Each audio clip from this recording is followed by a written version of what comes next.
Hello friends, स्वागत है आपका अपने परिवार एमएस स्टडी पॉइंट में। दोस्तों, जैसा कि आप देख रहे हैं, आज हम लोग पढ़ेंगे संपूर्ण संख्या, जिसको इंग्लिश में कहते हैं परफेक्ट नंबर। आखिर ये संपूर्ण संख्या होता क्या है? इसके पहले हम आपको बता देना चाहते हैं, यह सवाल आपके यूपी टेट एग्ज़ाम में 2 बार पूछा जा चुका है और अन्य प्रतियोगी परीक्षाओं में भी पूछा गया है और आगे पूछा भी जा सकता है। ठीक है दोस्तों, तो इस दृष्टिकोण से इसे समझना बेहद जरूरी है। आखिर संपूर्ण संख्या होता क्या है? ठीक है, जैसे एक प्रश्न लेते हैं, आपको दे दे क्वेश्चन लिख के, कौन सी संख्या संपूर्ण संख्या है या कौन संपूर्ण संख्या है। ठीक है दोस्तों, ऑप्शन अगर आपको दे दिया जाए 6, बी हो गया आपका 8, सी हो गया आपका 10 और डी हो गया आपका 4, तो इसमें से संपूर्ण संख्या कौन सा हो सकता है?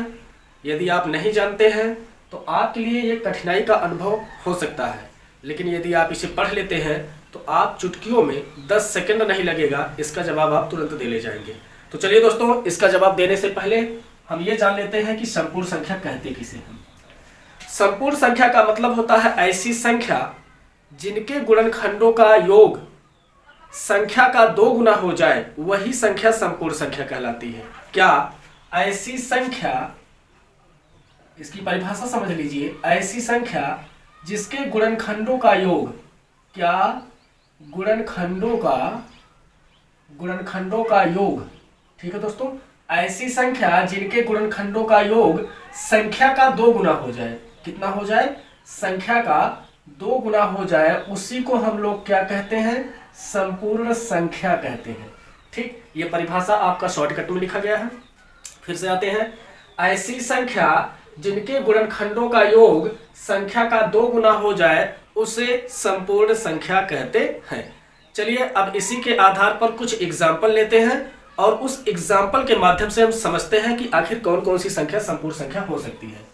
चलिए एक संख्या ले लेते हैं, हम 6 को ले लेते हैं, 8 को ले लेते हैं, 12 को ले लेते हैं, 18 को ले लेते हैं, फिर आप 28 को ले लेते हैं। ठीक है, इतनी संख्याओं को हम देखेंगे, इसमें संपूर्ण संख्या कौन कौन सी है।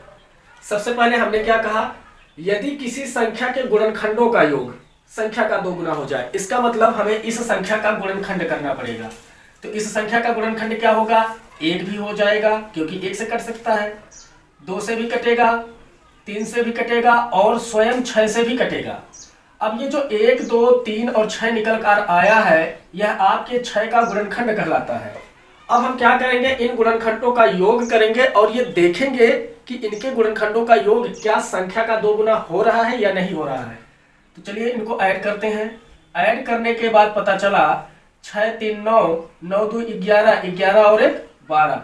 ये संख्या कितनी निकल कर आई? इनका योग करने पर 12 आया। तो आपने देखा कि 6 के जितने गुणनखंड थे, इन गुणनखंडों का योग किया और इसका योग जो है संख्या का 2 गुना हो गया। जब किसी संख्या के गुणनखंडों का योग 2 गुना हो जाए तो वह संख्या संपूर्ण संख्या कहलाती है। अर्थात आप 6 को कह सकते हैं यह संपूर्ण संख्या है। क्या? संपूर्ण संख्या है। ठीक है दोस्तों, इसी प्रकार से अगले सवाल पर चलते हैं। चलिए 8 को देखते हैं। 8 का क्या गुणनखंड हो सकता है? 1 होगा, क्योंकि 1 से कट जाएगा, 2 से भी कटेगा, 4 से भी कटेगा और स्वयं 8 से भी कटेगा। अब जब गुणनखंड निकल जाए तो इनका योग कर लिया कीजिए। योग जब करेंगे तो क्या प्राप्त होगा? 8, 4, 12, 12, 2, 14, 14 और 1, 15 हो गया। अब ये जो गुणनखंडों का योग 15 आया है, यह 8 वाली संख्या का 2 गुना नहीं है, इसलिए जब 2 गुना नहीं है तो संपूर्ण संख्या भी नहीं है। ठीक है दोस्तों, आगे बढ़ते हैं। 12 को देखते हैं। 12 का क्या गुणनखंड होगा? 1 हो जाएगा, 2 से भी कटेगा, 2 हो जाएगा, 3 से भी कटेगा, 3 हो जाएगा, 4 भी हो जाएगा, 6 भी हो जाएगा और स्वयं 12 भी हो जाएगा। आगे बढ़ते हैं। जब हम गुणनखंड प्राप्त कर लिए, अब इनका योग निकालेंगे और इनका योग निकालने के बाद देखेंगे क्या इस 12 का 2 गुना हो रहा है या नहीं। तो 12, 6, 18, 18, 4, 22, 22, 3, 25, 2, 27 और 1, 28 हो गया। अब यह जो गुणनखंडों का योग 28 हुआ है, यह आपके 12 का 2 गुना नहीं है, तो इसलिए 12 वाली संख्या आपके संपूर्ण संख्या की श्रेणी में नहीं आएगा। तो आप कह सकते हैं कि यह संपूर्ण संख्या नहीं है। चलिए आगे बढ़ते हैं, 18 को लेके चलते हैं। 18 का पहले गुणनखंड निकाले, 1 2 से भी कटेगा, 3 6 18 होता, 3 से कटेगा, 6 से कटेगा, 9 से कटेगा और स्वयं 18 से भी कटेंगे। ठीक, अब इनका योग कर लेते हैं। इनका योग क्या हो जाएगा, चलिए योग करते हैं। योग करने के बाद 18 9 27, 27 और 6 33, 33 3 36, 36 और 2 38 और 1 39 हो गया। कितना हो गया आपका 39। अब ये जो गुणनखंडों का योग निकल कर आया है 39, क्या इस 18 का 2 गुना है?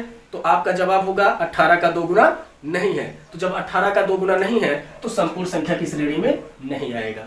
ठीक है दोस्तों, अब एक एग्जाम्पल और रह गया है, इनको भी चेक कर लेते हैं। 28 को देखते हैं। सबसे पहले हमने बताया यदि किसी भी संख्या का संपूर्ण संख्या ज्ञात करना है, पहले उस संख्या का गुणनखंड करते हैं। गुणनखंड करने के बाद उनके गुणनखंडों का योग करते हैं। यदि योगफल इस संख्या का 2 गुना हो जाएगा तो वह संपूर्ण संख्या कहलाएगा, अन्यथा नहीं कहलाएगा। चलिए इनका गुणनखंड 1 से भी कटेगा, 2 से भी कटेगा, 4 से भी कटेगा, 6 से तो कट नहीं सकता, 7 से भी कटेगा क्योंकि 7 चौक 28 होता है। 7 के बाद क्या हो सकता है, 8 नहीं होगा, 9 नहीं होगा, 10 भी नहीं होगा, 12 13 14 होगा, उसके बाद डायरेक्ट 28 हो जाएगा। चलिए आगे बढ़ते हैं। जब 28 का गुणनखंड हो गया तो इन गुणनखंडों का योग करते हैं। तो जब इनका हम योग करेंगे तो हम पाएंगे क्या, 8 4 12 7 19 19 4 23 23 2 25 और 1 26, हासिल 2 हुआ, 2 2 4 1 5, कितना हो गया 5। आपने देखा कि 28 के गुणनखंडों का योग 56 हो गया, जो कि यह 56 इस 28 का 2 गुना है। जब 28 का 2 गुना है तो यह हमारा संपूर्ण संख्या की श्रेणी में आ जाएगा। अर्थात आपने देखा कि 6 8 12 18 और 28 के एग्जाम्पल में 6 संख्या आपका संपूर्ण संख्या कहलाता है और 28 भी आपका संपूर्ण संख्या कहलाता है।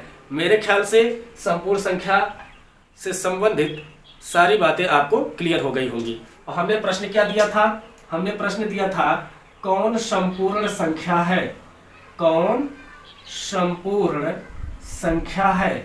तो एग्जाम्पल में हमने दिया आपको 6 और क्या दिया था, आपको 8 दिया था, फिर क्या दिया था 10 दिया था और क्या दिया था 4 दिया था। तो अब बताइए इसमें से कौन सी संपूर्ण संख्या, 8 है, नहीं हो सकता, 10 का निकालना पड़ेगा।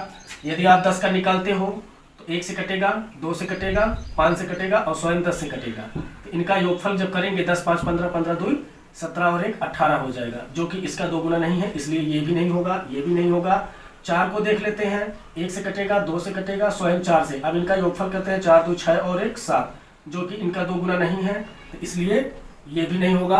आपका 6 वाला यहाँ पर देख लिया गया है, अर्थात यहाँ पर आपके प्रश्नों का जवाब हो जाएगा 6। तो आई होप आपको समझ में आया होगा। यदि समझ में आ गया अच्छी बात है, नहीं समझ में आता है तो वीडियो को 1 बार 2 बार और देखिएगा। और हाँ, यदि आप हमारे चैनल पर नए हैं तो चैनल को लाइक सब्सक्राइब और शेयर करना ना भूलिएगा। इन्हीं बातों के साथ धन्यवाद।